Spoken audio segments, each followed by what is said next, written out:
Problemado sa pag-ibig, pamilya, o nahihirapang hanapin ang sarili? Huwag mag-atubili dahil may nakikinig sa'yo. Love Me, Kathy G. Dear Kathy G, magandang araw sa inyong lahat. Pakitawag na lang akong Tina, 21 years old. Lagi akong nakikinig habang nag-aaral. Kathy, nakakatuwa kasi na may mga natututunan ako sa bawat kwento na napapakinggan ko. Kaya ngayon, naisip ko na panahon na para i-share ang aking kwento. Hindi to love story, hindi rin heartbreak story, pero siguro masasabing ito ay tungkol sa mga taong hindi natin inaasahan, pero biglang nagiging mahalaga sa buhay natin. May isang taong malaki ang naging parte ng kwento ng buhay ko, Kathy. Itago natin siya sa pangalang Chris. Simula pa noong high school, magkabarkada na kami. Nasa iisang grupo kami ng mga kaklase. Lagi siyang nandoon sa paligid, lagi ko nakikita pero halos hindi kami nagkakausap. Ang totoo, hindi ko siya masyadong pinapansin. Ako rin naman, hindi rin ako palabati sa kanya. Parang dalawa lang kaming tao na laging nasa parehong lugar, pero walang koneksyon.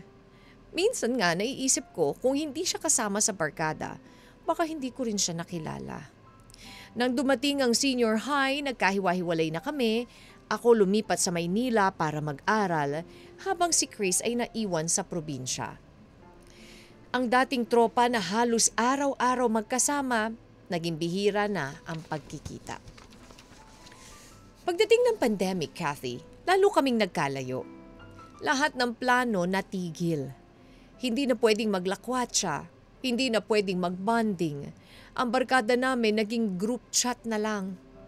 Nagvi-video call kapag sobrang bored, nagsisend ng memes sa gabi, pero wala na yung mga sabayang lunch, wala na yung mga gala pagkatapos ng klase, lahat puro digital. Noong unti-unti nang lumuwag ang restrictions, parang biglang nabuhay ulit ang tropa. Para bang lahat kami sabik magkita, Kathy. Kaya ang unang ginawa namin, inuman sa bahay.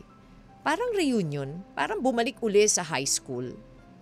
Doon nagsimula magbago ang sitwasyon. Doon ko napansin si Chris, Kathy. Hindi ko alam kung bakit pero biglang naging mas madalas kaming mag-usap. Sa mga simpleng lakad, doon ko nakilala kung gaano siya ka-joker. Siya ang laging may banat, lalo na kapag nalilate ako sa mga usapan. Doon niya ako madalas asarin. At tatawa na lang ako dahil alam kong totoo. At doon nagsimula mabuo yung pagiging komportable namin sa isa't isa. Si Chris ang unang nagkaroon ng driver's license sa barkada, Kathy. May sasakyan din sila kaya siya ang naging official tropa driver. Basta may lakad, siya ang taga-sundo at taga-hatid. Ako naman, dahil medyo looban ng bahay, ako palagi ang hirap sa commute. Kaya isang araw nagbiro ako na sana laging may maghahatid sundo sa akin. Sabi naman niya, okay lang basta ako ang magpapagas. Pero sa totoo lang, mula noon siya na talaga ang madalas na sumusundo at naghahatid sa akin, Kathy. Minsan grocery lang, minsan midnight snack run, minsan simpleng gala lang sa mall. Sa dami ng pagkakataong siya ang kasama ko, hindi ko na namalayan kung kailan kami naging close. Hanggang sa dumating ang punto na parang hindi na kami mapaghiwalay. Kahit ang tropa napansin na, halos lahat ng picture magkatabi na kami, pero sa loob-loob ko, totoo nga. Noon halos hindi ko maalalang naging kaklase ko siya pero ngayon siya na ang pinakamalapit sa akin. Siya rin ang naging safe space ko, Kathy. Sa kanya ako nagsasabi ng mga problem ko. Minsan ayoko pang aminin sa sarili ko. Pero nasasabi ko sa kanya. Siya rin ang nilalapitan ko kapag gusto ko lang ng katahimikan o kaya ng kasama sa tawanan. Hindi ko alam kung paano nangyari. Basta bigla na lang. Mula sa pagiging halos estranghero sa loob ng barkada, naging taong kilalang kilala. Ngayon wala kaming label, Kathy. Walang pressure. Pero meron kaming respeto, tiwala at effort sa isa't isa.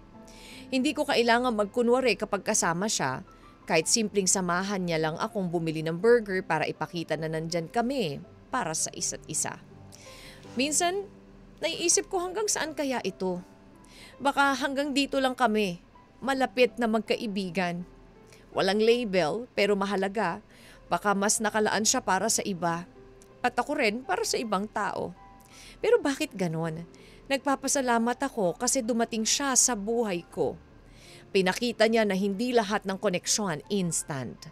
Minsan, kailangan lang ng panahon para mabuo.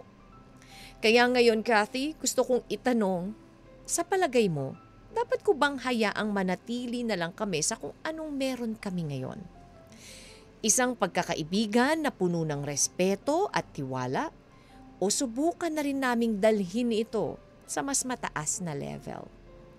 Anong koneksyon ang dapat naming piliin, Kathy? Maraming salamat at sana makarating itong kwento sa mga tulad namin na minsan ang taong least expected mo, siya pa ang magiging pinaka-importanteng tao sa buhay mo. Nagpapasalamat, Tina. Love Me, Kathy G.